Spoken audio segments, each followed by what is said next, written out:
Welcome to day 6. This session is on, I think, the most important subject of all, and that is how you really make sure that after all this work, all this effort, all this success in your life, you're really happy. You really feel fulfilled.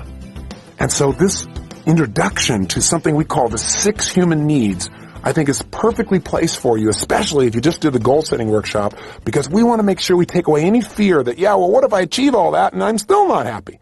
This will show you how to make sure you never have that fear, and more importantly, that you enjoy your life right now, not someday when you achieve these goals. You really experience it today. So we want to talk about what is it that causes people to be fulfilled and what causes us not to be fulfilled. We want to find out what's the difference between what I would call leverage and drive. Because no matter what you do in life, whether you're hitting a baseball as a professional major leaguer, or you're doing something like going out and working on computers and you're creating songs or music or writing books, or you're designing corporations, or you're constantly figuring out how to debate a legal issue and be effective, there is an emotional side to everything you and I do. And it's a component that most of us try to ignore because we're just trying to get the job done. But it's the part that not only fulfills us, but fuels us as people. And unless you understand that fuel, unless you understand that drive, then you'll always be looking to get a short-term burst of energy through discipline or focus, but you'll never be in that place of just flow, where it just happens, where it's just automatic, where you surprise yourself, where you say, this is magical. This is what life's about. I love this. We've all had moments like that. And I want to share with you the secret of how to have them all the time. All the time? Yeah, all the time. So that when you're not in that state, you know exactly what to do to get back in that target zone where you are your best, where you contribute the most you can contribute, and where you feel the greatest juice of life on a consistent basis, not a spotty, hope it comes back kind of basis. See, part of what it is intellectual. It's part of it is understanding the goal of the game of life. It's pretty hard to win the game of life when you don't know what the goal is, and most of us don't. We think we know what it is, and then we achieve the goal and we say, is this all there is? And we've all had this conversation before, right? But I got a new answer for you. An answer that when you get it, it'll change your life forever if you'll use it. So let me give you a little background. I received a phone call from a gentleman who really wanted me to work with him.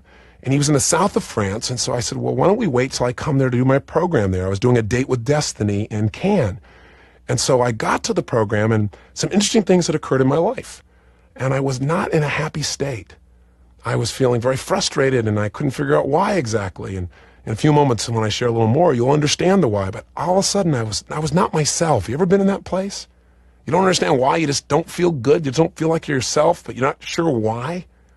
Well, I was kind of in that place, and the final note for me is I had this opportunity to be with this man, this amazing guy, and I wasn't sure I wanted to do it. He was willing to pay me a fortune. I still didn't know if I wanted to do it. I lost my drive. I mean, I couldn't remember ever being like that. I don't know if you've ever been in that place where you're just disturbed with yourself. But I think it's a good place, by the way. It doesn't feel good, but it is good. You know, I've learned in life that there are 4 classes of experience, I think. I thought of this on a run recently. I said, class 1 experience in life is something that feels good. It is good for you. It is good for others. And it serves the greater good. Those are the peak experiences in life, aren't they? I'll tell you what a class 2 experience is. Something that does not feel good, right? Does not feel good, but is good for you. Is good for other people and serves the greater good. Those are the ones most people want to avoid, but those are the secret to a joyous, successful, and fulfilling life. Class 3 experience, something that feels good, but is not good for you, is not good for others, and does not serve the greater good. And this is the crap you do on a regular basis, isn't it? At least I know I've been guilty of this in the past. And here's a class 4 experience. Something that does not feel good, is not good for you, does not serve others, and does not serve the greater good. So why the heck would we do it? Fear or just old habits, patterning. And these are the worst things of all. I'll tell you what I think the secret to a successful, happy, fulfilling life is. It's learning how to convert class 2 experiences into class 1 experiences. Learning how to take those things that don't feel good, but really are good for you, really serve others, good for others, and really serve the greater good, and making them a class 1, where it also feels good to do those things that are good for you, good for others, and serve the greater good. So here I was doing something that didn't feel good, but it really could serve the greater good. It certainly would serve this other person. It would serve me because, listen, for me to coach someone else, I learn. I'm the one who gets the greatest gift regardless of economics. The real challenge, the real ability is figuring out how to turn something around, and whatever I learn, I can apply to my own life. But I thought, why do I keep doing this? And I kept thinking, I'm seeing the same problems in people all over the face of the earth. In that seminar, there were people representing 28 nations. And I'm reading them, and everybody's got the same basic problems worldwide. In fact, I said, you know what? There aren't that many problems. There's probably only about a dozen problems. So I'd got in the shower, and I kept thinking, but why do people have these same problems worldwide? I don't care if it's a total top professional athlete. I don't care if it's this multi-billionaire that I work with. I don't care if it's a child in the South Bronx. I don't care if it's a person from India, from China, a person from Singapore. I don't care if it's from Australia, England, France, Italy. I don't care. The U.S., any place I've gone in the world, any place people have come to me, I see the same problems. So I got in the shower. Don't you ever notice how the most important things come to you when you're in the shower and there's no paper pencil nearby? I'm in the shower, I got soap in my eyes, I'm just at that moment, all of a sudden, wham! This stuff starts coming through me. Well, I've got the answer. My brain just goes, here's the answer. Here's the answer to why everybody does whatever they do. Here's the answer as to why everybody has the same problems. Here's what it is. So I jumped out of the shower, and I couldn't find the towel, soap in my eyes, I'm dripping wet, I'm running outside, running around naked, looking for a piece of paper, I got a pen, I start scribbling like crazy. I got the answer. Got a whole nother level of answer. And I call it the 6 human needs. I began to realize, it started like this. I'm in the shower, my brain said, same problems worldwide. But all these people in different parts of the world have different belief systems. They've grown up in different cultures, there are different rules, right? They have different backgrounds, different experiences. How could they have the same problems? And I thought, is it possible? Because all human beings have the same needs. Well, that would make sense. I thought, but why would they have the same problems? And I began to ask myself the question, is it possible that these needs are inherently in conflict? And that's why we have the challenge. I thought, nah, God wouldn't do that to us. And I thought, no, it'd make life more interesting, probably make us have to grow more, probably make us try to figure things out. Let me play with this. And then all of a sudden this started coming through me. So let me just give it to you with no more buildup. You're saying, give it to me, Tony. What is it? Tell me. Here it is. There are 6 human needs. These are so simple, but pay attention and listen. Got a piece of paper? You might write them down. First human need. This is not a desire, by the way, before I tell you. This is not a request. This is not something you want. This is the need that all human beings have. And that is, number 1, the need for certainty. The need that we can be certain that we can be comfortable. The most fundamental need is certainty that we can avoid pain and gain pleasure. This is our survival need in essence, isn't it? But I'll tell you something, this is a humongous need. This is one of the most fundamental needs that human beings have to have just to be able to live their life. I mean, think about this for a moment. Have you ever had a moment in your life when you felt like you had total uncertainty, like you had no idea what was going to happen and it freaked you out inside? You felt completely unstable because of it? I know people who lived in Los Angeles know what I'm talking about when there was that earthquake. Now listen, when all of a sudden you're not sure where the floor is going to hold you up or the ceiling is going to stay up above you, nothing else matters. You can't function except to think about how you're going to survive. This becomes your primary need above all else. Because for most people, certainty equals survival. It's that important to our lives. As this stuff started flowing through me, I began to realize, oh my gosh, no wonder I don't feel like myself. For the first time in my life, I'm missing my certainty. You say, well, Tony, why would you miss your certainty? I mean, you're on such a roll. All these people responding to you. There are people flying in from 28 nations to hear what you have to say. It's got to make you feel like you're somewhat certain about what your life's. But you know what's interesting? I had a friend that I talked to who told me about this doctor that does these great measurements of all the organs in your body.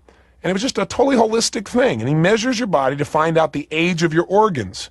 In other words, you might be 35 years old, but your liver might only be 25 years old because you've really done a good job. You haven't drunk a lot of alcohol, you haven't abused your body, or if you have been abusive, you might have a 50-year-old liver as an example. So I thought it was fascinating. I'm always looking at interesting ways of measuring and improving and so forth. So I went to see this guy. And so I did all these tests with him and everything else, and he said, God, your organs are in great shape and everything else, and he did some just standard blood tests and so forth. And then I just forgot about it because I had most of the measurements right there, and he said, boy, you're in an amazing level of health, you've got an amazing level of vitality, your organs are in incredible shape, so I'm feeling really good about myself. And I don't think about it, I go on, I'm doing my stuff. And each day I get my messages and I look down and this doctor's called me. So I'm so busy. And so I asked my secretary, I said, would you please call him and tell him I'm really sorry, I can't get back to him, I'm really busy, but just send me the report and that'll be great. And so she calls him and tries to get back to him, and she says, he really says he needs to talk to you. I said, well, just tell him I'm really sorry. I'm so busy, because I really was. So I said, just ask him, please. We can talk. Send me the report, and then we'll talk. Because, it's not that important to me right now. I got so many other things I got to deal with. So sure enough, I get home that night, late at night, I don't know, 10:30, 11 o'clock at night. And there on my pool table is a message. And it's from my secretary, and it says, the doctor says it's an emergency. He must speak to you. He will not talk to me personally. He said it's an emergency. And I thought, what? And at first I got mad. Because you know what? I thought, what kind of message is that to leave for somebody? And there was no phone number, so I couldn't call him. It was 11 o'clock, 10:45, 11 o'clock at night. So I was mad at my secretary. I was mad at the doctor. I was mad at all this stuff. And then my brain went, oh my God, what could it be? What could it be? All of a sudden, what? Uncertain. I thought, it's nothing. It's nothing. And I thought, well, what's the worst that can happen? Worst that can happen would be cancer. Tons of people I've seen have had cancer. I've talked to people. I've watched people. I know how they turn around, see people eliminate from their body, and I wouldn't have cancer. Maybe I was exposed to something, radiation. Maybe I was exposed. But then my words are going through my head 1,000,000 miles a minute, right? And all of a sudden I got uncertainty. So I get on the phone with the doctor the next day. And by the way, I said, I'm not going to freak out about this. There's nothing freaking until I know what it is. Maybe, I don't know what it is. Maybe he wants a ticket to a seminar. Who knows, So sure enough, I get a hold of him the next day. And he says, I need to speak to you. I got him on the phone. I said, well, I'm here. That's why I'm talking to the phone. He goes, I should speak to you in person. I said, I cannot come up to L.A. I need to speak right here and now on the phone. Whatever it is, tell me what it is. Whatever you think it is. What's the deal? I said, I didn't come to you because I was ill. I was healthy. I came to you to see how healthy I was. He said, yeah, but I did this blood test on you. And he said, I have to tell you something, Tony. You have an immense amount of growth hormone in your body. I said, when did you get your first clue? He said, no. He said, you don't understand. He said, you have a tumor in your pituitary gland. I said, excuse me? He said, you have a pituitary tumor. He said, I don't know that it's cancerous, but it's there, and it's stimulating your body to excrete all this growth hormone. I said, wait a second. I've been this big since I was 17 years old. I said, sophomore in high school, I was 5'1". I grew 10 inches in a year. He said, Tony, you have so much growth hormone in your body, you have this disease. And he gave me this wonderful label. And I said, hold it. How do you know this? He said, well, this blood test, and it has all this growth hormone. You have this much growth hormone, it means this. I said, so you don't actually know for certain that this is true, but you're telling me. He said, listen, I'm telling you, you have one, and we need to get you in here right away. He said, I think we're going to have to do surgery. I said, surgery? Surgery on what? He said, surgery on your brain. So you're going to do surgery on my brain based on one blood test? I said, are you crazy? And I started going nuts. He said, you got to take this seriously. You can't be in denial. I said, listen, I'm not in denial. I want all the facts, but I want the facts. I said, explain to me this test. He said, well, I can't explain. It's too complex. I said, try me. I'm a pretty intelligent guy. Walk me through it. And I was getting madder and madder, right? Because I felt like he's like giving me the voodoo curse. And he said, well, I can't explain it to you. I don't thoroughly understand it myself. It's a new test. I said, you don't thoroughly understand. I'm managing myself. I'm like starting to get you where I'm going to scream at this guy, right? And at the same time, I want to hear what he has to say. So long story short, you might guess what this did to me. I thought, he's crazy. He's insane. And my brain goes, what if he's not? And for the first time that I can remember since I made the changes I made almost 15 years ago, I felt this emotion of uncertainty at a scary level, like uncertain whether or not I'm going to live a full and long life. And I was like battling in my head, and I really have a great deal of pride of how I control my focus, and I did a really good job, but I had my moments where it would pop back in. I thought, this is crap. I said, send me all the material. I want to read everything about it. I'm going to study everything about this and read it for myself. But you know what? I started reading all this stuff, and guess what? Have you ever read about doctors, for example, when they're in med school? They start studying a disease, and sure enough, they find that they have all the symptoms. You start manifesting them. So I said, I don't even want to read this because I'm starting to create all these things in my head. I got to be so careful here. Plus, I got to go on the road. I'm not going to buy into this. So I went on the road to the south of France. And that's where this all started. And that's where all this sense of uncertainty was. The end of the story is I certainly got a lot of variety in my life from this, as you might guess.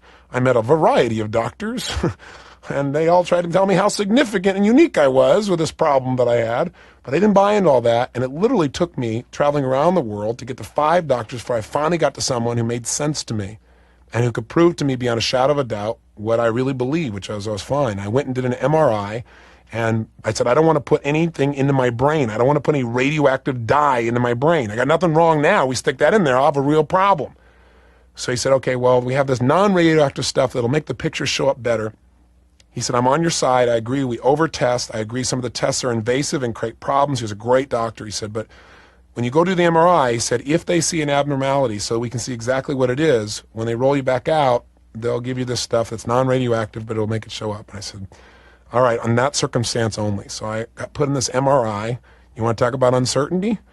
This thing's shaking like crazy. You feel like on a little coffin being pushed in. I hope you've never had to have the experience. And sure enough, I'm in there for I don't know how long. The thing slides out. I'm ready to get off, and the guy says, don't get off. He said, we have to give you something. I said I wasn't going to take that. He said, you said you weren't going to take it unless there was an abnormality. And there is one. And I lay back down on the slab, and they pushed me back in the machine. And that's when you really have to practice everything you've learned, which I did. I said, I'm not going to get upset till I know exactly what it is, and whatever it is, I developed certainty by my faith. My faith that I'm here for a reason, I got a purpose, and whatever it is, I can figure a solution, I can make it happen. And if not, then I want to make sure however long I'm here, that I maximize it. I've done a pretty good job of that so far. I'll continue to do it. So I came back out, and then I had to wait half a day to find out what it meant. The doctor got me on the phone, and I said, so what's the deal? And he said, well, it's true. You've had a pituitary tumor, and he said, that's why you grew 10 inches in a year, because it put this pressure on your pituitary gland and released all this growth hormone, and that's why you exploded in growth. That's why you have these huge hands, huge feet, and that's why you exploded in size. But he said, but then the tumor infarcated on itself. Horrible term, infarcated, right? But I said, what does that mean? He said, it collapsed in on itself. It literally starved itself and disappeared. You're fine. There's a little tiny spot in there. He said that it could do something maybe. He said, maybe we ought to operate. I said, wait a second, maybe I ought to operate. I said, do I have any symptoms? He said, no, nothing else shows that you've got any problem. I said, well, this must have happened 17 years ago. He goes, yeah, but just to be safe, you might want to go in and do something. He says, go in there and, cut it out just so you can feel certain that you don't have to worry about it. I said, I'm a lot more uncertain about you opening up my brain and messing with my pituitary gland. And so he was a really nice doctor, and he said, well, you really ought to consider, he said, the other thing you could do is you could take these drugs. And he said, these drugs will, I said, well, what are the side effects? And one of the side effects of the drugs is it makes you feel like you're sedated. And he said, you just take them for the rest of your life. I said, can you imagine me being sedated? I said, here's a power. Welcome to Power Dog. Oh my gosh. So the bottom line is I went to another doctor, and the next doctor said he wanted to cut me open. I went through the whole thing. He said, yeah, but you can't take a chance. I said, why don't we just monitor it? But they kept saying, but even though it's infarcated, you have this high level of growth hormone in your body, and it's so high, it's at this huge level. And I forget what the ratio was they told me back then, but it's like 300% higher or 400% higher than other people. I said, well, I know people that are taking growth hormone, so they get great muscles because it makes you young and keeps you energetic and keeps you strong.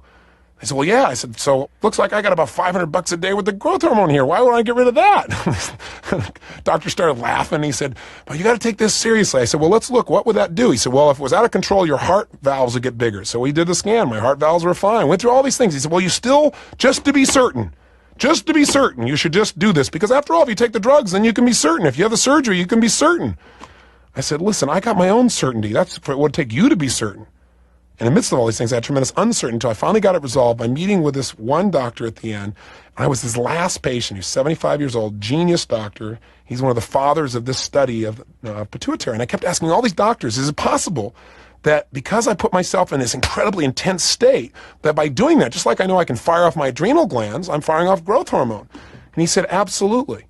No one else, no other doctor in the whole country could tell me that. He said, Tony, the way you live stimulates growth hormone because of the demands you make. He said, listen, we've got people in their 70s and 80s who we're doing weight training with, both men and women. I said, don't tell me. I've read the stories. I've read the articles. I said, what it's doing is the demand they're making is causing growth hormone to be released, and it's keeping them young, and they're developing the same strength as 30-year-olds. He said, that's absolutely right. Only it's not only 30-year-olds, but as strong as 20 and 30-year-old men and women, people in their 70s and 80s. He said, you got a great gift. He said, but Tony, he said, I got to tell you something.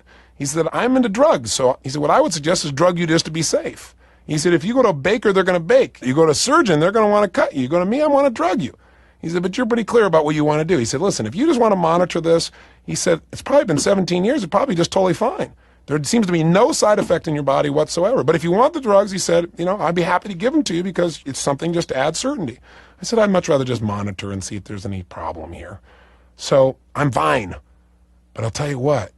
It took me forever. And you know what? It took me one more reference, and that was I had visited with Deepak Chopra, who's one of the most brilliant people I know in the world, and he's an endocrinologist. Why I didn't start with him, I'm not quite sure. I guess because I was off into the spiritual realm in the gap and not thought to go see him.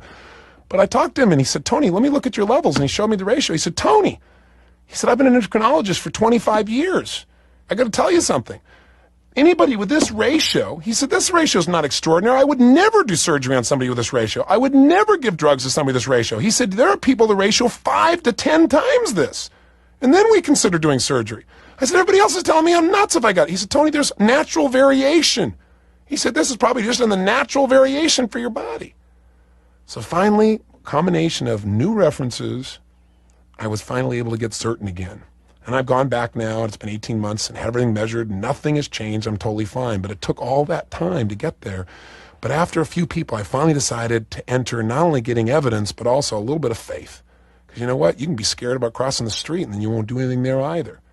But I got to tell you something. I now know what it means not to have certainty, and it makes me appreciate what people are going through when they feel that level of uncertainty.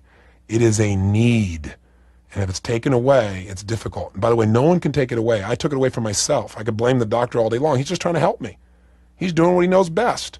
He's doing what he's trained to do. But what I did is I started to create all these questions. And by the way, it's useful sometimes. I had to get the answer to the questions. That would be stupid just to say, oh, I'm certain and not look at it, not investigate. But it's equally stupid to keep asking a question forever, because if you keep asking a question, you're going to doubt it. If you say, well, what if I screw up? What if I don't follow through? You're going to create uncertainty and doubt. Not because there's something to doubt, but because asking about something over and over again creates the doubt. So if you want to have certainty, I'll tell you one of the biggest skills, getting quality information, getting multiple opinions, but I'll tell you the other thing that'll give you certainty, and that is making certain that you apply some of your faith as well. It's still the ultimate power. So think about this for a moment. If we have a need for certainty, how do we meet it? How do we meet that need? And then you begin to understand the second part of understanding how to make your life work. We all have the same needs, but we've all developed different vehicles, different ways of meeting those needs. Now, what the heck is a vehicle? A vehicle is anything you use as a tool to meet your emotional need, to meet this deep need for certainty. So, for example, how would one get a sense of certainty in their life if they really needed it? Well, there are lots of ways. What some people do when their whole life is in a terrible shape and they don't know what to do and they're feeling tremendous uncertainty at work and they don't know what's going to happen. They don't know if the company's going to downsize or right size. I mean, look at the world we're in. Boy, you talk about a need for certainty. The world used to be really predictable, but it isn't anymore. We don't know. At any moment something can change because information is happening so rapidly. Change is happening more rapidly at any time in life, so it's hard to predict what's going to happen. So boy, this need for certainty gets even stronger. So what do you do in the midst of all this stuff? You grab something that'll make you feel certain you can be comfortable, because that's really what we're talking about. You might think of this need as certainty/comfort. That's really what the need is. And I'll tell you what most people do, reach for some food. That's right, I'm all stressed out, go eat something. Yeah, now I can be comfortable. All that food slams into my stomach. I start to breathe again. Hey, I'm certain I'm going to survive. There's food in there. We don't realize it, but it's just a way we know. We can predict will make us comfortable. Other people are not into their food. No, they're more type A types. No, the way they get certain is go fix that desk. Yes, they got this $8 billion decision. They'll just put that aside because that's too tough. What they do is organize their desk. Gives them a sense of control. With a sense of control, we feel what? Certain. Take a look, my desk is all nice now. It only took me 4 hours. I got to avoid the big decision that I was uncertain about. Do something I'm very certain. I am certain I can be competent in organizing my desk. I feel so much better, but it hasn't solved the real problem. Some people do it by controlling other people. If I can get you to do all the things I want you to do at any moment, then obviously I'm in control. If I have control, then I don't have to worry about how you're going to respond. I know how you're going to respond to me. I have no uncertainty. I can predict your response because I'm in control of it. The problem with this particular vehicle for getting certainty and comfort, it violates another need we have for love, for connection. But we'll get to that. The point of the matter is, some people, as a vehicle to get certainty, knowing how important is their lives, what they do is they create a negative identity for themselves. What do I mean? Well, have you ever done something or watched somebody, because I'm sure you've never done this, but have you ever watched somebody else like disappoint themselves time after time? And then what do? They adapt. For example, let's say somebody procrastinates over and over again, and they really try to achieve something, but they procrastinate. Really try to achieve, and they procrastinate, and they're disappointed with themselves. Here's the simple way to get around it. All you got to do is say, you know what? I'm just a procrastinator. That's just who I am. Guess what that gives you? Certainty. Certainty that in the future you won't follow through, so you feel comfortable with it. So rather than being disappointed with yourself and upset and wondering whether you're going to follow through or not, you can at least predict it. Some people try consistency as a way to be certain. In other words, if I can just do the same thing today and the same thing tomorrow and have the same basic regimen, then I can predict my life. I can predict my life. I have certainty. But again, the problem with that is the world is changing too rapidly. If you do the same thing day after day after day in business, you won't be in business years from now because somebody else is going to come by and do it better. They're going to use that little concept called constant, never-ending improvement, They're going to innovate, and you're going to be in the dust. So that old approach to prediction by consistency, it just doesn't work. The world is changing too fast. Now, what are some positive ways? And by the way, on these vehicles, think of it this way. Some vehicles are neutral. What I mean by neutral is, they meet your need, but they don't really improve your life. Some vehicles are destructive. I mean, they flat mess your life up if you use that vehicle, but the problem is you can go eat like crazy and feel comfortable each time you eat, but you're violating other needs you have in your life. But it's seductive. Are you following me on this? I know I'm kind of early in the discussion, but please catch this with me. In other words, sometimes we do something that doesn't really serve us, but it feels good, but it's not good for us. And it feels good in the moment because it meets one of our needs. For something to be a class 1 experience, it needs to meet all of our needs, or at least the vast majority of them. Now, what are some positive vehicles we could utilize in this concept of getting certainty? Because we all need it. It's not a question of whether we need it or not. It is an absolute need. Well, I can tell you one of the most powerful ones is to create a positive identity for yourself. To say, you know what? Instead of getting all worried, and by the way, what is worry? It's uncertainty, isn't it? You're worried it's not going to work out. You're worried this is going to happen. You're worried that's going to happen. Oh my gosh, what if this doesn't work? What if that doesn't work? It's a horrible state to be in. Here's the antidote to worry. Just being willing to decide that your vehicle for certainty is you're going to have faith. As I started to say, my core belief that's got me through some of the toughest times of my life is I really believe that I am guided. And I'm not telling you what to believe spiritually in any way, shape, or form. I respect whatever you believe. But whatever you believe, no matter what religion in the world we speak about, every religion talks about the power of belief, or specifically faith. That absolute certainty that comes from nowhere except that you decide to have it. And we forget we have that skill. In fact, I did a whole power talk years ago on faith. But I can tell you, another way is just to have a positive identity for yourself. I mean, for me, I have been through so many things in my life, and I'm sure you have too. We've all been through trying times when it looked so bad, times when it looked like it would never turn around, times when it looked like, everything was against you. When winter looked like it was going to last forever, when it seemed like there would never be a daytime, it was always going to be night. You've had those kinds of times in your life, haven't you? I know I have. But you know what's pulled me through? I've lived enough life, and I'm still a baby. I'm still a youngster in life. But I've lived enough life, I have enough experience that I can look back, and if you're smart, you can do this too. You can say, you know what? I've been through everything you can imagine. Whatever you throw at me, I always find a way to turn around. I've got so many experiences when it seemed like nothing could work, and I found my way through it. Or I hung out long enough till it turned around. The season does change. It doesn't stay winter forever, even if you don't do very much. But if you get better, somehow it tends to affect your personal emotional seasons at least. And it certainly has worked that way for me. So what I can tell you is there are a lot of positive ways to have certainty. You can have certainty because you know that you're a giver. And since you're always giving, you don't have to worry about will you be taken care of. You believe in karma, or you believe in the concept of what you put out comes back tenfold. These philosophies, these belief systems will give you certainty. But how do most people try to get certainty? They use an artificial vehicle, and that's why they live in fear. They think that if they have enough money, they'll be certain. But see, no matter how much money you have, as soon as you get a lot of money, then you worry, well, what if somebody takes it? What if they tax it? What if somebody sues me? Then you got all those worries. So you still don't have certainty. Some people say, well, once I get a relationship with somebody I really care about, then I'll be certain. Then I'll be comfortable. Then I'll finally have that sense of pleasure. Because that's what we're really talking about. Certainty you can be comfortable. Certainty you can have pleasure and not pain. But sure enough, when you start interacting with another human being, guess what? You're going to have a lot more pleasure, and you're going to have moments, at least moments, where there may be a little bit of pain, because human beings have conflicts that show up. It's part of being a human being. It's part of what makes us grow. So there are lots of ways to meet this need. But here's the real caveat. Here's where the real problem comes in. Let me ask you a question. What happens when you get totally certain? Well, the first thing happens, you feel confident, don't you? Yes, indeed. I feel pretty strong. I'm pretty good at this. And then after a while, when you absolutely can predict what's going to happen, when this happens, that occurs. You can just predict it. When you have total, complete certainty, what happens? Well, you lose your edge, right? Because suddenly you think you just know it, so you don't grow as much. But there's another phase beyond that. If you're totally able to predict, all right, let's say your spouse, I know what he's going to say again.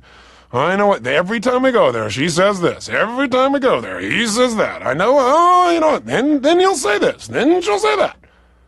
What happens? What emotion do you feel when you're totally certain all the time?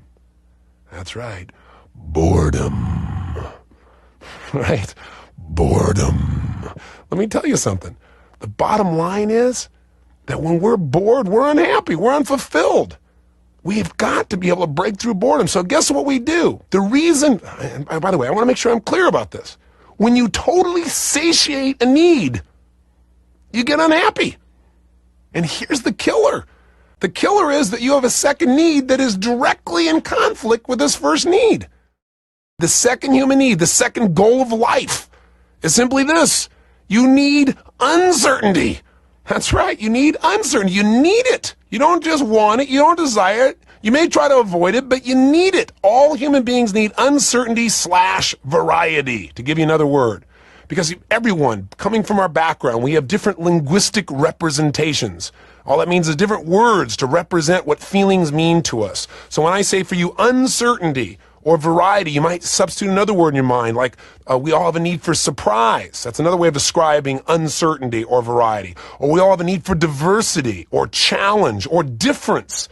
I mean, this is where the excitement of life comes from. Certainty can give you that comfort, right? Certainty can give you that sense of peace. But see, if you just sit around in peace all the time, you're one bored sucker.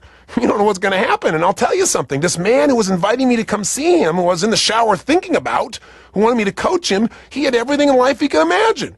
He had 2 daughters that totally love and adore him, think he's the greatest thing on earth. He has a person in his life who will take care of everything, his right arm. All he has to do is say, I want this, and it occurs. He's got homes all over the world. In fact, he had just won this big award because his home had one of the finest, or the finest home in the south of France, the finest garden in the south of France.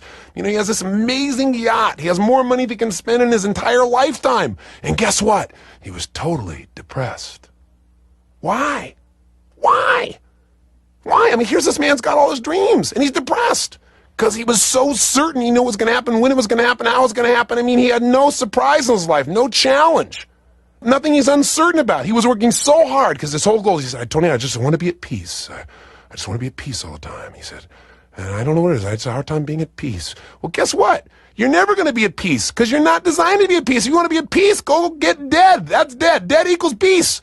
Right? Life is movement. Life is emotion. Life is feeling. And guess what? Our Creator was smart enough to give us needs that appear to be in conflict, but actually serve us. We have a need for certainty, and simultaneously we have a need for uncertainty. And that is a paradox. Do you remember what paradox means? Paradox simply means you have 2 things that appear to be in conflict, but they actually are complementary. They serve us. And I'll show you how it works if you're smart, if you know what to look for, if you pay attention to what I'm talking about right now. Because here's what you do. Think about it. How do we get this sense of uncertainty in a positive sense? We just said we don't want to be totally uncertain, but we don't want to be totally certain either. Either one of those is a terrible place. If you're totally uncertain, you're freaked out. If you're totally certain, you're bored. And I'll give you a quick example. Think about this. How do you get that sense of variety in your life? And when is it triggered? Well, let's take a context. Let's look at relationships for a moment.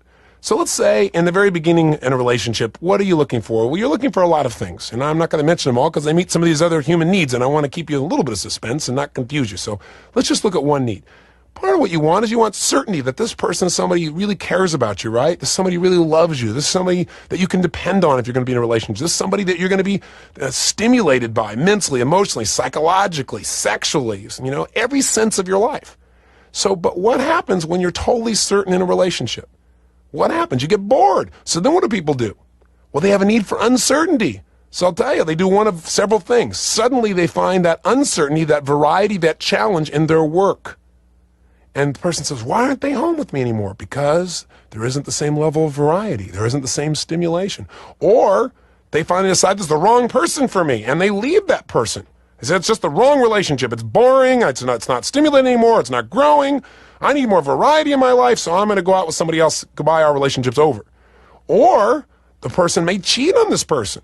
In fact, here was one of the big questions I've had over the last 4 or 5 years, especially at Date with Destiny, because I've realized throughout the years that what controls human behavior is our beliefs and our values. And I would see people, and I'd read, and they'd share with me their personal lives, And I'd see this person as really a good human being with really high standards of themselves, really high values as an example. And I'd read about this woman and she'd be cheating on her husband.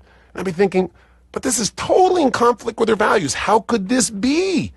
And then it became obvious when I understood the 6 human needs. She was very comfortable with him, but she had no surprise. There was no challenge. There was no creation. There was no uncertainty there. And she wanted it so bad. So she chose a poor vehicle. And as a result, now here she's in this, and she felt bad about it. But you know what's interesting? People will violate their values to meet their needs. It's not a good thing. If you pick the wrong vehicle, it creates more pain. It becomes one of those experiences that feels good, but isn't good for you, isn't good for others, doesn't serve the greater good. So you have to be careful of those. It's so easy to get seduced. I know I've been seduced by situations in my life, food, situations that didn't make sense. We all can relate to that. But what you got to realize, okay, what need am I trying to meet? Let's see if I can meet that need in a more productive way. So coming back to the example of relationships, so some people get it out of their work now and then the relationship suffers. Some people do it by way of leaving the relationship. Some people do it by way of cheating. Some people do it by just saying, I won't be in a relationship. I'll find it from some other area of my life completely. So it's not just limited to relationship. Relationship is one vehicle for creating both certainty and uncertainty simultaneously. And anybody who's been in a relationship has probably experienced both of those emotions. But let's go back to uncertainty/variety, that second need for a moment. And let's discuss just briefly a list of potential vehicles for creating these feelings. Let's take a look at some of the things you do day to day to try and meet these needs. I'll give you a classic example. Why do you go to a movie? Why do you go to a sporting event? Variety. Surprise, uncertainty. You're not sure. I mean, if you knew exactly how the game was going to go, and you could predict who was going to hit what at what time, and you knew exactly who was going to win or lose, do you think you'd really go? Maybe if you're really craving certainty, I guess. But usually most of us go for the variety, for the surprise. Why do you go to a movie? Because you know that the hero's not going to get killed. You're certain that in the end, at least you won't get killed. But in the meantime, you get to vicariously have their uncertainty, the uncertainty of the character. In fact, don't you usually get mad when in the end they hurt the person you knew couldn't be hurt? Right? Because it took away something you were counting on sometimes. Think about it. Have you ever gone to a video store and rented a video? Of course you have. Have you ever rented a video of a film you've already seen? I bet you have. Why? Why would you rent a video you've already seen? Well, the answer is obvious. You're certain it's going to feel good. And you're also hoping you've forgotten enough that maybe there'll be some variety for you there. See, that's the bottom line. Now, what are some of the other sources? Well, some people use alcohol. I mean, culturally, we reinforce this idea that alcohol is a way to instantly create a change. Because think about it. When we talk about variety or uncertainty, we're talking about a state change. We're talking about changing the way we feel. And when you drink alcohol, or if you take a drug, you have an instant change in your biochemistry. You have an instant radical change in your state. But I want to remind you of something. These are destructive ways of meeting your needs. They may meet your needs in the short term, but they'll cost you in the long term. These are class 3 experiences. They feel good in the short term, but they aren't good for you. They don't serve other people, and they don't serve the greater good. And it's so easy to get seduced into these vehicles. But I want to tell you something. The reason we don't give them up is because they meet some of our needs. But I want you to think about your needs in one more distinction. Think of each one of these needs on a 0 to 10 scale, where 0 is no fulfillment and 10 is total fulfillment. You know, by drinking alcohol, for example, you might feel a sense of variety, a change of state, that on a scale from 0 to 10 might feel as good as a level 3. But it's not totally fulfilling, is it?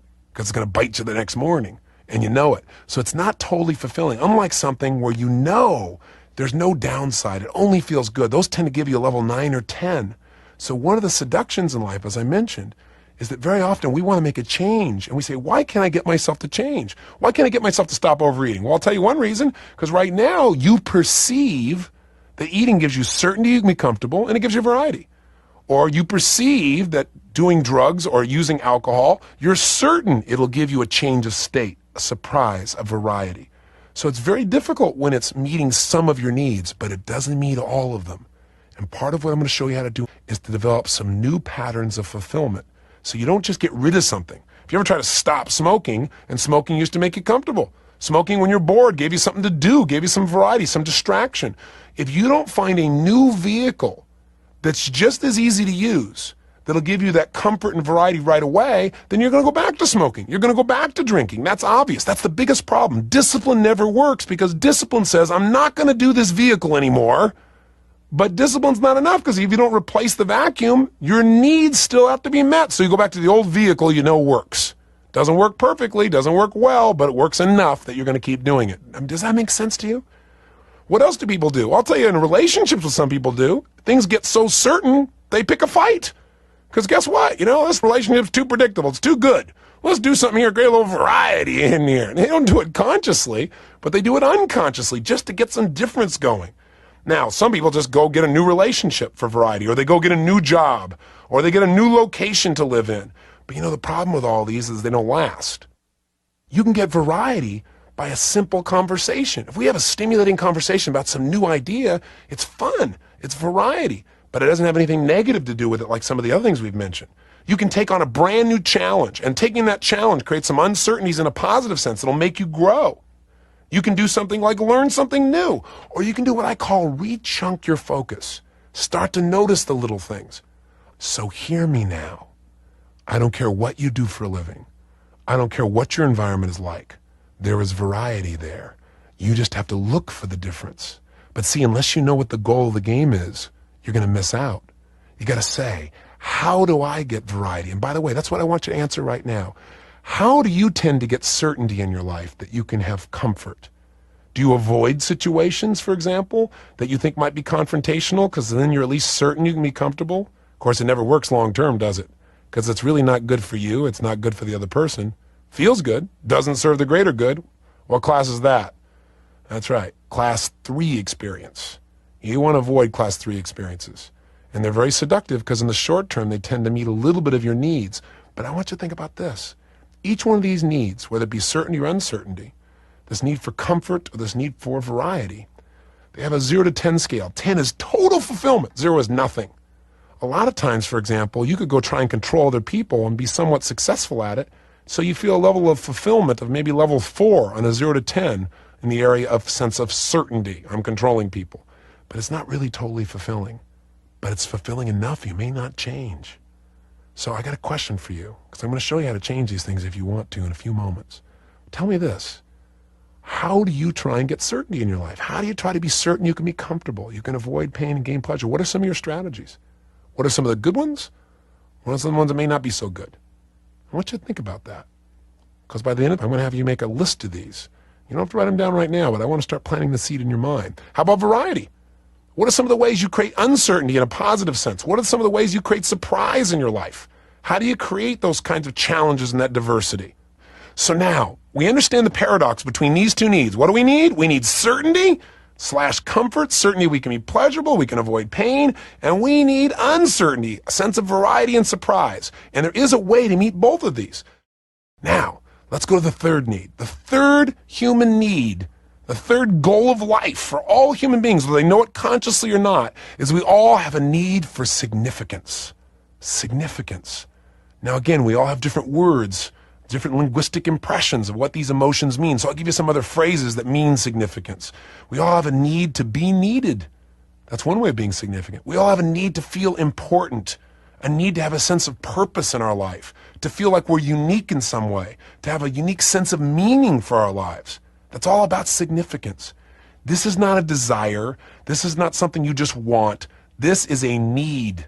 This is up there with your physical needs. This is the emotional need of your life that drives all human beings. And this is the driving force in human beings' lives.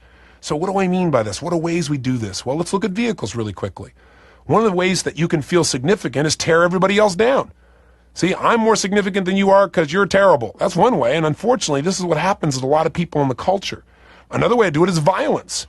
Listen, if I live in the hood in LA and no one's paying attention, they make me feel like I'm unimportant. I pull out a gun and stick it to your head. You watch how fast I'm significant. Instantaneously, I'm a significant person. See, that's one of the reasons that violence has been with humanity for so long, because violence is an instantaneous way, instant way to be significant.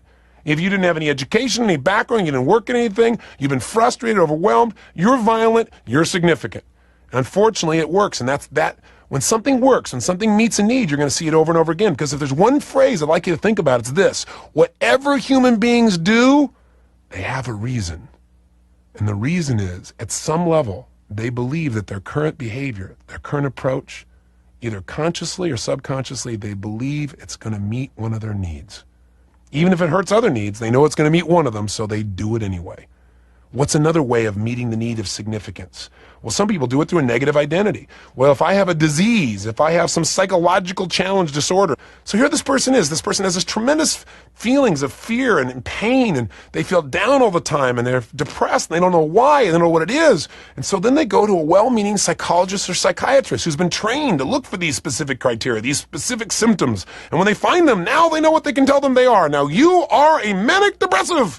And the person's like almost relieved, like, oh, it's not my fault. It's me. And then they tell everybody, say, oh, you know what? It's amazing. I went to a psychiatrist and I know why this is happening to me. It's because I'm a manic depressive, or, it's because I'm an obsessive compulsive. Now we have this wonderful term. So guess what? Two things happen. Now I am certain, at least, why this is happening to me. I'm also certain that it's not my fault. It's, of course, a disease. But more importantly, it gives me significance. You gotta understand, this is the way I am. I can predict it. You got to be able to know that this is what I got to deal with. It's just part of what I'm dealing with in my life. Plus, some people almost brag about it. It's like a badge of courage. Some people getting ill gives them significance. No one was paying attention. No one made them feel important or needed. And suddenly they're ill or deathly ill. And everyone comes and spends time with them.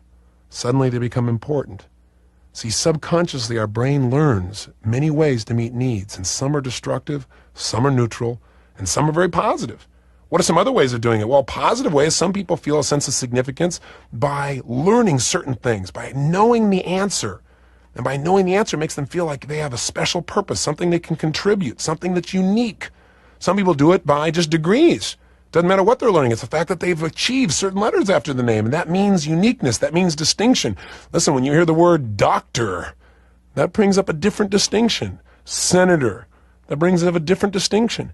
And depending upon what people do in life, everyone wants significance. Now you might say, well, I'm not like that. I'm not into my ego like those people. I'm a spiritual person. I'm not seduced by all that materialistic crap. Not me. I'm a lover of God and people. I feel united with all that is. And yet, isn't that your way of feeling significant? To know that you have a relationship with your Creator. To know that you have that understanding. That's your way of getting significance. So don't make somebody else wrong because they picked a different vehicle. They're not wrong and you're right. They just picked a different vehicle. The differences in people are not their needs. We all have the same needs. The difference is merely the vehicles we've learned to try to fulfill them. That's where the conflicts come up. Because we tend to look and go, that person is wrong because they try this approach. They're not wrong. They just made a different choice. One that may be less fulfilling than yours, or may be more fulfilling than yours. It's hard to judge. It's hard to make a clear evaluation of what's most fulfilling through the filter of your own beliefs. But just remember, there are lots of ways to do it. What are some other ones? Well, there's other materialistic ones, like collecting all the toys, right? Or achieving a lot. By achieving, one feels a sense of uniqueness in their life, a sense of purpose. Sometimes someone feels a sense of significance, right? Like they've done something that's important. All these things drive human beings, and aren't we really interested in knowing what drives us? Because if you know what drives you, you can learn how to turn it on. And you don't have to get that temporary leverage, you know what I mean? Where you say, oh yeah, I want to work hard so I can lose some weight for the next 2 weeks so I can fit in this outfit. I'll be really looking good for the party. But see, that doesn't last. Drive is when you start seeing your body as the temple of God. Now what you do with that body may be a different level of significance. Remember what I've said, if you change your perception, you'll change your level of fulfillment in any one of these 6 human needs. And I know this idea may not have taken root yet, but it will. You'll begin to understand as I wrap these up. But let's come back to this then. What are the other ways of doing this? Well, some people do it just through style. They have a sense of uniqueness by the way they dress, by the way they speak, by the way they move, by all those funny, weird things they do. Some people feel significant because they're eccentric. They're crazy, they're bizarre, and they take great pride in it because it makes them unique, it makes them different. What's another vehicle for this? How about children? Well, you know what's interesting? When I ask women, and I look for women what their needs are, and I come to significance, the words that they usually claim first without me offering them is that they have a need to feel needed. Now, this is not a sexist comment, it's just what I can tell you cross-culturally I hear the most, at least in the English language and the translations of it. But men talk more about feeling important. Now, I know both of them have both needs, but linguistically, it's what people tend to represent. And it's interesting that more women will usually communicate meeting their needs through their children than men. I think that may have a lot to do with cultural conditioning, unfortunately. But children are certainly a form of significance for most of us, if we have the privilege of having them at least. Now, what's another skill? Well, developing a certain skill set can make you feel unique or significant. And, for me, one of my ways for doing this is feeling like I have an extraordinary level of compassion. That's part of why I give so much, way beyond what people would expect, because it meets one of my needs to feel like I have a unique sense of purpose. I'm doing something unique in life, that I'm giving something in a special way. That sense of uniqueness and giving and specialness is something that I get back out of my giving. So that's part of what drives me. Everyone's got their way. What's your way? What is your way or ways? What are the vehicles you use to try and feel significant? Some people use money. Some people use friendships. Some people measure it by who they know. Some people use learning. What way do you use? Really think about this for a moment. What are the things you do that make you feel significant or unique or needed? Where in your life do you have that need being fulfilled? It's an interesting idea. But let's take this to the obvious extreme again. What do you think happens? We know what happens when you satiate your certainty, you get bored. When you satiate uncertainty, you freak out. What happens when you're totally significant and go, I don't know, I've never felt that way before, and I'd like to have that problem? Well, I can give you a little clue. There is a point when no matter how many times somebody says you're great, it's like you don't need to hear it. You appreciate it, but it doesn't give you significance anymore. Just hearing something verbally, that doesn't do it. I'll tell you the biggest challenge. To be significant, you have to be different. If you're really totally different, it violates the fourth human need, the fourth goal of life, which is the need for connection and love. Think about it. Isn't that what we all really want? Isn't that what every soul yearns for? But here's the problem. If you're so busy being significant, being unique, right? What do you think happens? You're being different. And you know what? That separates you from other people. I can tell you all the celebrity clients that I have. You talk to these people and they've all gone through a phase, and some people still experience feeling separate from everyone else because they're so different. They're so unique. They're quote unquote so special. They don't have that sense of connection anymore. They don't feel like they can just go outside and go shopping. They can't just be a person. Everybody's holding them up. They have to be a certain way. They can't just be themselves. It cuts the connection. So here we are, wanting so deeply in our lives to be so special, to be so unique, and then wondering why we don't feel fulfilled because we don't feel that same level of love and connection. Now, what are some of the vehicles? Well, again, you can start out with destructive vehicles. You can get yourself, or you do something you get sympathy for and call that love because at least it connects you. You can get sick or get injured. You can commit some negative act like a crime. Again, you can use violence. Pull out a gun. What does it do? Instant significance and instant connection. You can't ignore this person who's now in your life here with a gun to your head. Why do people join gangs? Why do kids do that? People say, well, just say no. Well, it's hard to say no when you realize what a gang does. It meets four needs that are not being met at home by this child. Number one, when you join a gang, what do you have? You have a sense of connection and love instantaneously. What else do you have? When you become a Crip or a Blood, as an example, instantly you have an identity. You are significant. You walk down the street with that jacket, you wear those colors, people respond to you differently. Third, it instantly gives you variety. Think about it. Suddenly, your life that was so boring has got all kinds of surprises. You don't know at any moment what might happen. There's an uncertainty. Somebody may shoot at you. And all of a sudden, there might be a fight. All of a sudden, all the adrenaline shooting through your body. Boy, you got some variety in your life. And yet, you still have more certainty because you're not alone. You've got these other people that are part of your gang. Why do you think throughout human history people come together? Because by coming together in a gang, in a negative sense, or a club, or an organization, or a community, or a church, or anything else, you can meet all four of these needs simultaneously. By the way, these first four needs I call the fundamental needs. And I'm going to give you the last two in a moment, which are the primary and essential needs that must be met if you're going to be totally fulfilled as a person. Now, what are some of the other ways to feel the sense of connection? We can do it by our relationships with other people, with friends, with family, with our children, intimate relationships. All of these create for us a tremendous sense of connection. Sexuality is a tremendous experience of total connection. Spirituality, the sense of connection with our Creator, one of the ultimate connections of love in our entire lives that we could ever experience, and that we can have it daily if we choose to. What else does it? Being in nature. Haven't you ever had the experience of walking on a beach or being in the mountains or being in a forest or someplace in nature and just feeling just totally connected to nature, to God, or to yourself? Connecting with yourself is a powerful thing few people take the time to do anymore. They're so busy trying to get it all done. They wonder why they're not fulfilled. They're not connecting. They're not taking the time to connect with themselves. Another way to do this is pets. I have friends. I have one friend in particular who's got every kind of animal on the face of the earth, right? Because pets are a tremendous connection. I've watched people, for example, who are elderly, who don't have anybody in their life anymore, and they get this little puppy, they get this little cat, and their whole life changes. Because, a puppy or a dog, for example, will make you feel totally significant and totally loved. You get to meet both of them simultaneously. Just try this. Go outside to get the paper and have the dog see you leave and then come back. It's like you've been gone for 6 months. They're so excited to see you, right? It's like you're the most important thing in their entire life. You get all this love, you get all this significance. I mean, heck, and you know what? They're low maintenance compared to some of the people in your life, right? So some people say, heck, I'll go with animals. They're a lot easier approach. Right? The bottom line is pets are a great way to do it. I'll tell you another way to have a sense of connection. Self-sacrifice. You give your all, you do something you aren't doing just for you. You go to that level, and sure enough, there's something about that goes beyond almost any other experience in life. Self-sacrifice that's done consciously is not a class 2 experience. It's a class 1 experience. It actually feels good because you know you're doing what's good. What's good for you, what's good for others, and that which serves the greater good. What else can you do for a sense of connection? Well, you can join a team or a club. You can just appreciate beauty. Just looking at a piece of art can give you a sense of connection. Right? There's so many ways. Some people do it by going to the movies and they get connected to the person on the screen. So again, there are negative ways, there are neutral ways, and there are positive ways of meeting this need.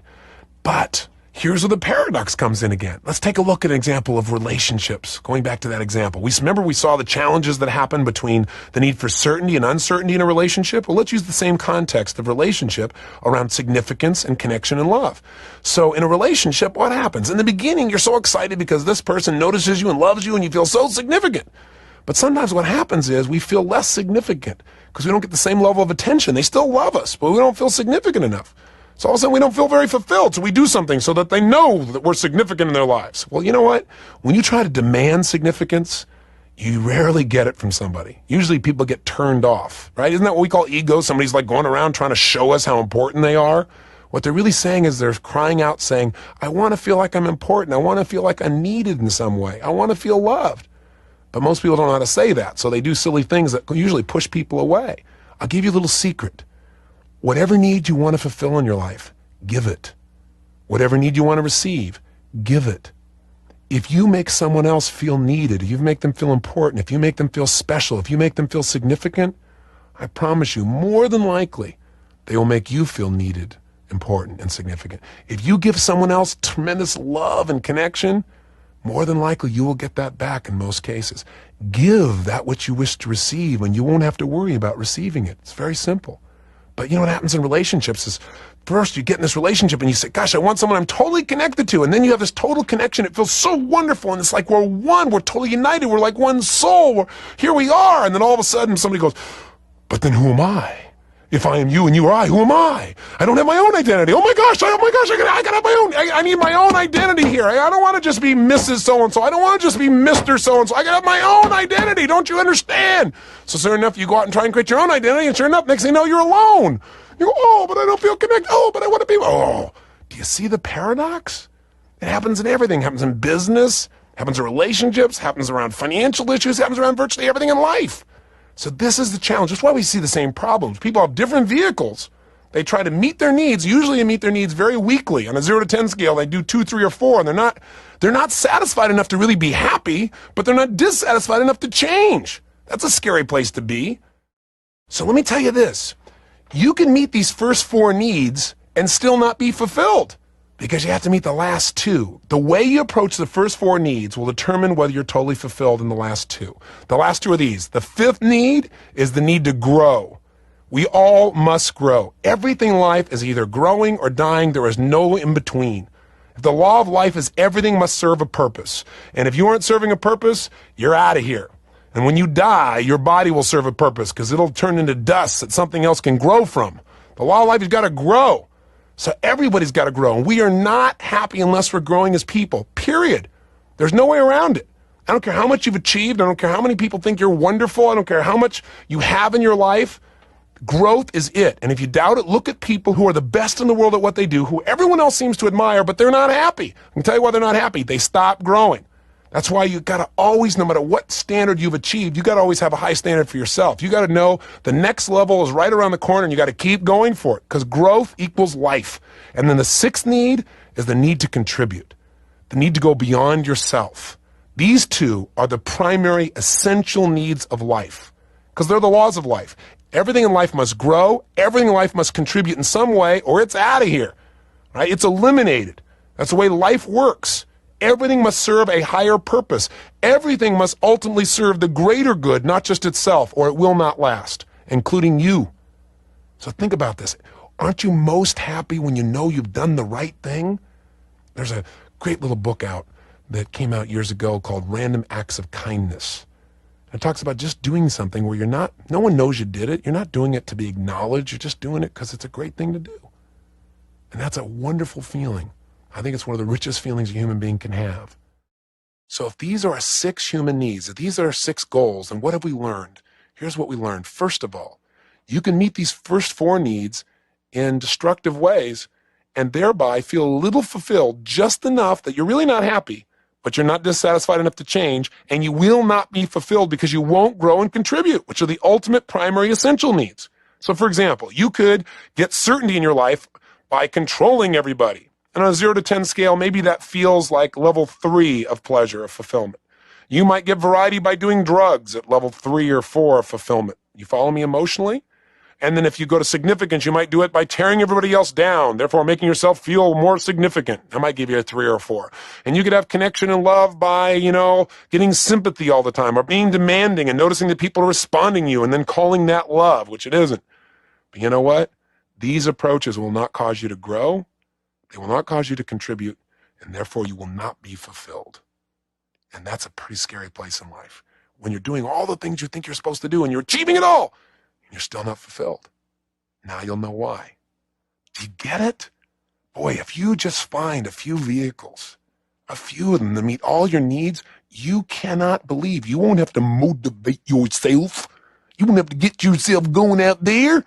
You won't have to give you a little push, listen to your little pump-up tapes. You listen to your tapes to get educated. Listen to tapes maybe to get entertained, maybe to remind yourself of the issues, but you'll know what to do because the drive will be inside of you. And you know what? You already have this in some areas of your life. Think about it. Where is there an area of your life where there's something you love to do that for you is effortless? I virtually guarantee you that a minimum of 4 of these 6 human needs are met by that activity, and probably all 6. Now, I got another question for you. What's something you hate to do? By the way, before you go to that, think of something you love to do and ask yourself on a scale from 0 to 10, how fulfilled am I by that in terms of how much certainty do I feel? When I think about doing that, how much certainty do I have that I'll have pleasure doing that activity? How much certainty do I have that I'll enjoy it, that I'll have comfort at least, that I'll at least be able to avoid pain? And then go to variety. How much uncertainty, how much variety on a scale from 0 to 10 will I have by participating? How much is different? How much of this will make me feel a sense of significance or uniqueness or feeling needed? And how much of this will give me these feelings of connection and love? How much of this will give me growth on a 0 to 10 scale, contribution? And again, if it's something you love to do, I promise you, under your current strategy for perceiving things, appreciating them, noticing them, under your current strategy for doing things, you feel fulfilled in all 6 categories. So now think of something you hate to do.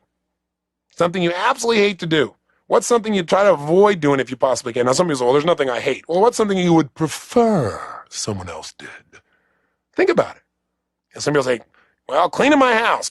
On a scale from 0 to 10, what's your level of certainty it'll give you pleasure or comfort? -2. It's a waste of time. I hate it. Right? It's just a waste. Makes me uncomfortable because I'm wasting time on other things I could be doing that are more important to me. What's your sense of variety in cleaning your house on a scale from 0 to 10? -2. There's no variety in cleaning. That's the same house, the same crap. It's in the same place. Now it's boring. What's your sense of significance cleaning your house? Significance? There's no significance. 0. Connection of love, 0. Growth, 0. Contribution, 0. It's not too hard to figure out. But do you know something? There are people, men and women, that if I ask in a room, who here loves to clean their house? I get a couple of people that raise their hand and say they love to clean their house. And you know what? We all want to hire them. Right? Have somebody say, and I do this in seminars, I'll say, who here loves to clean their house? I mean, you don't have to motivate yourself. You're just driven to clean your house. And invariably, I'll get a couple of hands, and everybody stares at them like they're Martians or something, right? And I'll say, tell me, ma'am, do you have a sense of certainty that you're going to pleasure when you clean your house on a 0 to 10 scale? She said, absolutely. She goes, you know what? When everything else in my life is so stirred up, I go clean my house. She goes, I feel like I got control over it. I feel good about things. I feel happy. It's part of it is I have time for myself. And I know I do a good job, and I'm certain I can do a good job, and I can complete it and get it done. Do you have a sense of variety from cleaning the house? And this lady says, well, of course I do. Well, what's the variety? She goes, well, every day you go, you don't know what you're going to find. Your kids put something new down. There's always something new in different places and different ways. And, you got to wash different things. And there are different colors. And plus, I often listen to your tapes, so I'm hearing something different. I'm learning something while I'm cleaning. I said, you don't get significance from cleaning, do you? She goes, yes, I do, because I do a darn good job. I do a better job than anybody, and I know how to get the whitest whites. And they go on and on about this. And they'll say, I get a level 10 of significance from cleaning my house. How about connection and love? You don't get connection and love from cleaning. Yes, I do, because when I'm ironing, I pray for my children. I feel connected to them. Like, wow, I never stopped to think about that when I'm cleaning the house. What if I did? Maybe I'd be more fulfilled. You see, if you had a different strategy, you could do something that once was boring and feel very fulfilled by it. That's where modeling comes in. How about growth? You really grow? She goes, yes, because I listen to tapes. I think about different ideas. I ask myself questions. Plus, I solve new problems in the house, new challenges. Of course, I'm growing. 10. Contribution goes 10. Nobody else will do it. I'm contributing. That also, by the way, makes me unique because no one else will do it. 10, 10, 10, 10, 10, 10. Interesting. So now let's relate this. I'll give you a couple of good examples, and those relate it to you. But first of all, think for a moment. What is something you hate to do? What is something you hate to do? And ask yourself, this thing I hate to do, or I'd prefer other people do. What's my level of certainty that I'll have pleasure, or at least avoid pain by doing this, that I'll be comfortable doing this? 0 to 10, what's your level of certainty that it'll be pleasurable? I'd be willing to bet it's pretty low, isn't it? Maybe it's 0, maybe below, maybe it's 2, 3, or 4. What's your sense of positive variety on a 0 to 10 scale? That there'll be positive surprises or differences in this activity. Probably one of the reasons you don't like doing it is you don't see there's much variety. For you, it's the same old thing. Other people enjoy it because they see variety in it, but you don't. 0 to 10, you're probably in that minus level, 1, 2, that range, right? How about significance? This thing you hate to do. How significant does it make you feel? How important do you feel unique when you're doing this? My guess is pretty low or 0. How about the sense of connection and love when you do it? Think about it. How connected? How much love do you feel doing this thing you hate to do? My guess is pretty darn low again. How about growth? You might go, yeah, I grow doing it. No, I don't mean do you grow. I say when you think about doing it, how much growth do you associate to it? Probably very little. And again, contribution, you go, yeah, I contribute. Again, I don't want to know if you contribute. I want to know, does it feel, when you think about doing this, do you feel like you're contributing? Many times you do contribute, but you don't give yourself credit, so that's why it doesn't feel fulfilling. Does this make sense to you? Anything in life can be totally fulfilling if you know what the goal of the game is. All you got to do is organize the game to meet it. So I'll give you some strategies for understanding how to change the patterns that don't work and replace them with patterns that do. But I'll tell you the first step, awareness. You've got to be aware of what's really driving you. You've got to be aware of why you're doing what you're doing so you can make a change, so you can find a new pattern for fulfillment. Instead of making yourself wrong, going, why am I so terrible? Why am I sabotaging myself like this? You are not sabotaging. You're trying to meet your needs. And you're probably meeting 2 of your needs and violating 4, and that's why you don't like it. But when you try to change it with just discipline, it won't work. You must become a designer of patterns of fulfillment. So I've given you an immense amount here, way too much. In fact, I teach a lot of this at Mastery University and at Date with Destiny. But I didn't want you to wait to hear this. I wanted to give you these fundamentals now because I hope you'll listen to again and again. Whenever somebody does something that you don't understand, whenever you do something you don't understand, or you want to create a change, ask yourself, what needs is this behavior meeting? And how could I better meet my needs to a better behavior, a better vehicle, a better approach? What could I do? How could I change what I'm perceiving about this, what this means to me, what I'm appreciating, so I enjoy it more, so it feels like there's more variety or feels more significant? What could I do to change the way I go about it? Maybe I can add music to what I'm doing, and that adds variety to this thing that felt boring. Maybe I can do something that's contributing to other people while I'm working on something that I need to change in myself. Maybe then I'll feel more of my needs being met. There are lots of ways. So here's your assignment. Very simple. I want you to write down in a journal someplace something you love to do, something you absolutely love to do that for you is virtually effortless. I mean, other people may think it's difficult, but you get immersed in it. And I want you to write it down, and then I want you to make yourself a little 6 boxes. And those are the top 4 are the 4 fundamental needs. The need for certainty/comfort. You can avoid pain, gain pleasure. The need for uncertainty/variety. That there can be surprise, difference. The need for significance, feeling you're needed or important or unique, or that you have a sense of purpose. The need for connection and love. And then those final 2, the need to grow and the need to contribute. And under each one, write down on a scale from 0 to 10, how much does this fulfill me? I guarantee you're going to find out something wonderful. 4 to 6 of these are met at a super high level, and that's why it's effortless. Then find something that you hate to do. That's your second assignment, and measure it 0 to 10. As I said, you're going to find these are low levels. And then here's the kicker. Here's where the real value comes in. As your third assignment, pick something you don't like to do, but you need to do it. It's one of those class 2 experiences, right? It's something that doesn't feel good, but you know it's good for you. You know it serves others. You know it serves the greater good. Pick something like that and make it a class 1 experience, something that even feels good. And the way to do that is say, what could I do so that when I thought about doing this activity I used to not enjoy, I could feel certain it would feel not only comfortable but pleasurable. What could I believe about it? Maybe I could believe that I'm being guided. Maybe I could believe that it's really serving other people. Maybe I could get some instruction that makes me feel like I have more skills, so I'm more certain in this area. What could I do on fundamental need number 2? What can I do so there's more variety in this? Maybe I add music. Maybe I get other people involved. Maybe I do it in a different way. Maybe I don't know which room I'm going to start in to do this. I don't know what it is, but I do something different. Maybe I manipulate the environment. I don't do it in one room. I move from place to place while I'm doing it. There's so many different ways. Maybe I start noticing little things I didn't notice before. What can I appreciate differently? What could I perceive differently so I'd feel more variety, more surprise? What could I do physically? What would my strategy be so it feels different? Need number 3, how can I really appreciate how important this is? You got to appreciate it. The secret in life is you got to give yourself these needs, not wait for them to show up. Connection and love. Ask yourself, how can I feel more love? Maybe you've times that you're alone and you're working on something, you feel connected to God, your creator. You know, maybe it's appreciating the connection with yourself. Maybe you don't have enough time like that. You know, contribution. What can I do that makes me feel like, yeah, even though this seems little, everything contributes in life. Even the littlest thing, just making somebody smile is a contribution. When you drop the stone in the pond, the ripple effect doesn't end in that moment. So you have 3 assignments. 1, find something you already love. Maybe something you're a peak performer at, and rate it 0 to 10 in all 6 categories so you'll see that I'm right. It's fulfilling to you. That's why you're a peak performer. Find something you hate to do. You'll see why. And then find something you don't enjoy doing but want to enjoy doing. And make it something you'll enjoy doing by changing your perception or your procedure. A lot of homework, but invaluable. So go for it right now. Come up with your ideas, and I look forward to being with you tomorrow. Until then, live with passion.